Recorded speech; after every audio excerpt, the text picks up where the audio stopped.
This country, you gotta make the money first. Then when you get the money, you get the power. Then when you get the power, then you get the wealth. That's why you gotta make your own moves.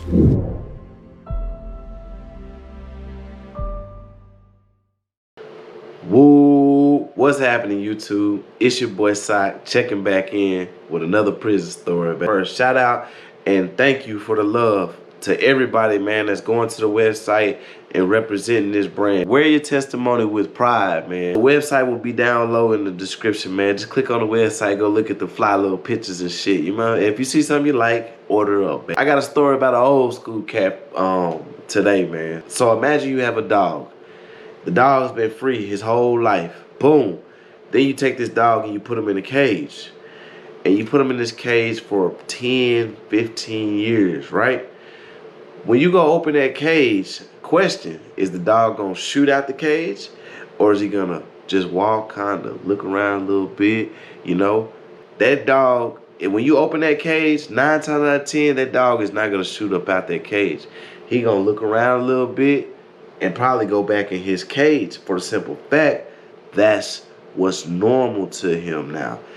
And when that becomes normal to be caged in or locked up, that's another sign of institutionalized. So Wolf is one of them old school cats. He by the, you know, straight by the book, man.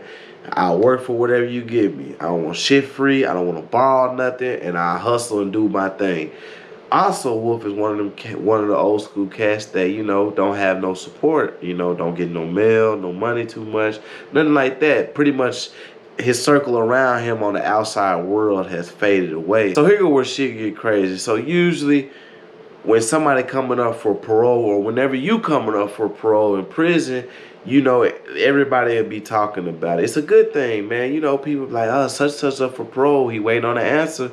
And then you have people, you know, every day going up to him, hey, what they say, man, you know, that give you hope. When you find out people that making parole, I mean, that's just how it is down there. People always want to know. It's not their turn yet, but they always want to know what happens to the next man, because they feel like that's just the rotation. So if I'm coming up for parole in 5 months, but this man up for parole right now, and they let him go, for some reason we all think that it's a wave going and that they let people go, because that's how it is in Texas. They don't give you a mandatory, like, they don't tell you, hey, you're gonna get out on this day. They tell you be good till this day and maybe you can get out, but maybe you can't. You could be an angel, and hell, that day come up and they still don't have to release you. That's how it is in Texas. So back to Wolf, man. So his parole day came up. So his parole day come up. You know, he been on the unit forever. Everybody know him and shit. So everybody, you know, good news. Like, damn, okay, boom. Coming up for parole, this and that. So everybody excited. Hell, I'm excited for the man too. So here go where it get confused and kind of fucked up. So you would think a guy that's up for parole, possibly about to go home, see his family, see the world, that type of shit would be excited. It's like his whole world in prison changed. He used to be smiling all the time, pushing the broom, telling jokes and shit. But now you'll kind of see him, he head down, just thinking, deep thought every single day. So everybody like, damn, you know, you going home, brother? It's a possibility you going home. Why you not happy? That type of shit. And that's when reality hit me, and I learned a lot too. Everybody don't have family to go home to. Everybody don't have something to go home to, especially if you've been incarcerated 12, 15, 20 years, that type of shit. So later on in my cell that night, you know, when I'm by myself, I'm thinking like, damn, that's fucked up, man. You know, the guy ain't even happy to go home. Like, he don't have nothing to go home with. I mean, this world, this prison world ain't the best. I mean, this prison world ain't the life for nobody. And you don't have nobody in the world to go to. So that hit home, you feel me? Him going around stressing about what is he gonna do when he get in the world? Who is he gonna talk to? Who gonna help him? He don't have no house, no place, no clothes, no nothing. That's a big burden. They're about to get released. They go to thinking about all that stuff. Okay, boom, I haven't thought this far. What am I gonna do now? The next step that they about to let me out. So back to the story, you know, Wolf, he just nonchalant. He really don't care if you make parole, don't care if you go home, that type of shit. So fast forward, he see the parole board. Fast forward, after that, they give him an FI6 and let him go home. FI6 means you have to go to a program for like 6 months, a rehabilitation program. It means you've been gone for a minute, you have a violent crime, you have to go to a little rehabilitation program till you go home, you feel me? But it's kind of like a boot camp program. You have to really be focused. You have to be really military style or really want to go home to survive this program. So if in parole, they shoot him off to the program. Bam, now he's 5-6 months from going home. I would say 3 months later, boom, they shoot him back to the unit. We all saying, what's up, Wolf? He happy. He come in, shaking everybody's hand, this and that. We like, damn, what's up, nigga? We thought you were going home. They shot him back. He was like, nah, man, I fucked. That was a bullshit-ass program. You had to stand up. You had to walk behind with hands behind your back. It's this program called Safe Pete and a bunch of other little shit in Texas that they really treat you like kids, you know, but you gonna do what you gotta do if you want to go home. Long story short, he fucked up the program and they took his parole.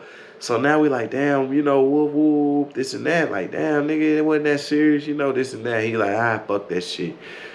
Anyway, fast forward. They snatched his parole and ended up giving him a 2-year set-off. They shoot the set-off back. So when they snatch your parole, they'll take back the FI6 or whatever, and they'll come back with a year set-off, 2-year set-off, whatever. You'll have a paper that says you've been set off this long. A year set-off, so, and that means in the next 9 months or so, he'll be seeing parole again. So the next year roll around, Wolf see parole again. Boom. This time, he almost got his sentence done. I believe he had most of it done, like 17 on a 20 or something. This time, they didn't make him do a program. They just shot him out to the world. This time, though, they give him an FI1. FI1, they shoot you out the door in 30 days. They don't give you no kind of chance to rehabilitate. They don't teach you how to get back into society or nothing.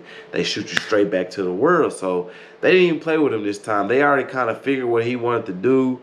Or kind of, so that's why I feel like sometimes this shit is a setup too. The man just showed you he wasn't ready to go back to the world. But this time, y'all give him an FI1 and only give him 30 and shoot him back to the world as soon as possible.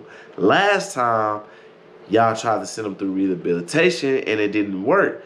So, it don't make sense. So, I mean, but that's Texas for you. It don't make sense. So, like I said, they shoot him out, man. Shoot him out. You could see it in his face the day he was leaving. Like, it was like he was leaving everything he knew behind. His family, his clothes, his home, everything, like, literally was being taken from him the day they let him walk out the gate, man. Now, this is where the story gets sad. So, boom, they shoot Wolf out in the world. You know, everybody on the unit, they missing him and shit because he been there so long. That type of shit. But happy to see him in the world. Now, so 2 weeks go by, I'm in the day room on the phone, just chilling, chopping it up with my family, you know, rocking out, vibing. I'm rocking out on the phone.